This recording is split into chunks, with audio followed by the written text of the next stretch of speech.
क्या आप दुनिया में किसी ऐसे शख्स को जानते हैं जिसकी ज़िंदगी में कोई गम ना हो, कोई परेशानी ना हो, कोई स्ट्रेस ना हो, कोई एंग्जाइटी ना हो, उसको कभी डिप्रेशन ना होता हो? शायद ही कोई शख्स ऐसा होगा। हम में से हर शख्स जो इस दुनिया के अंदर मौजूद है वो उसको अल्लाह ताला आजमाते हैं, और ये आजमाइशें उसको परेशानी में भी डाल देती हैं, गम में भी डाल देती हैं, स्ट्रेस में भी डाल देती हैं, और कहीं भी इसका मतलब किसी भी तरह ये नहीं होता कि अल्लाह ताला आपसे नाराज़ है। अगर इसका ये मतलब होता तो अल्लाह के नबी सल्लल्लाहु अलैहि वसल्लम की ज़िंदगी में आप देखते कि कभी भी कोई परेशानी ना थी, जबकि अल्लाह के नबी सल्लल्लाहु अलैहि वसल्लम अल्लाह के रसूल हैं। अल्लाह के नबी सल्लल्लाहु अलैहि वसल्लम रहमतुल लिल आलमीन हैं।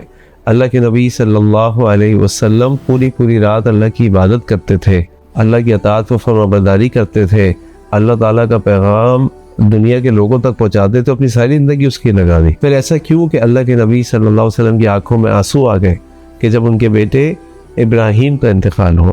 फिर ऐसा क्यों कि अल्लाह के नबी सल्लल्लाहु अलैहि वसल्लम की मुस्कुराहट कई महीनों तक गायब हो गई जब अम्मा खदीजा रज़ियल्लाहु अन्हा का इंतकाल हुआ? फिर ऐसा क्यों कि अल्लाह ताला कुरान करीम में अल्लाह के नबी सल्लल्लाहु अलैहि वसल्लम से कह रहे हैं कि लअल्लका बाक़िउन नफ़्सक अल्ला यकूनु मुमिनीन, कि क्या तुम इस परेशानी में अपने आप को हिलाकत में डाल दोगे कि ये लोग ईमान लेकर क्यों नहीं आ रहे? अल्लाह के नबी सल्लल्लाहु अलैहि वसल्लम की ज़िंदगी में भी स्ट्रेस था, एंग्जाइटी, परेशानी थी, और हम सब की ज़िंदगी भी इसके बगैर नहीं गुजर सकती।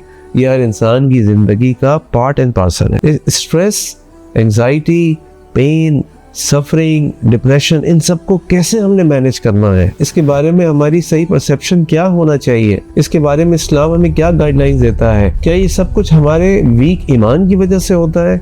इन तमाम सवालात का जवाब जानने के लिए और अपनी ज़िंदगी को एक पुरसुकून ज़िंदगी बनाने के लिए अजान का course when life hits hard attend करें, जो बहुत जल्द आपके शहर में आने वाला है। इंशाल्लाह इस कोर्स के अंदर इन तमाम मौज़ूआत के ऊपर, इन तमाम टॉपिक्स के ऊपर हम तफसील से बात करेंगे और आपस में डिस्कशन भी करेंगे कि इन तमाम चीज़ों को कैसे समझा जाए। इंशाअल्लाह आपसे इस कोर्स में मुलाकात होगी।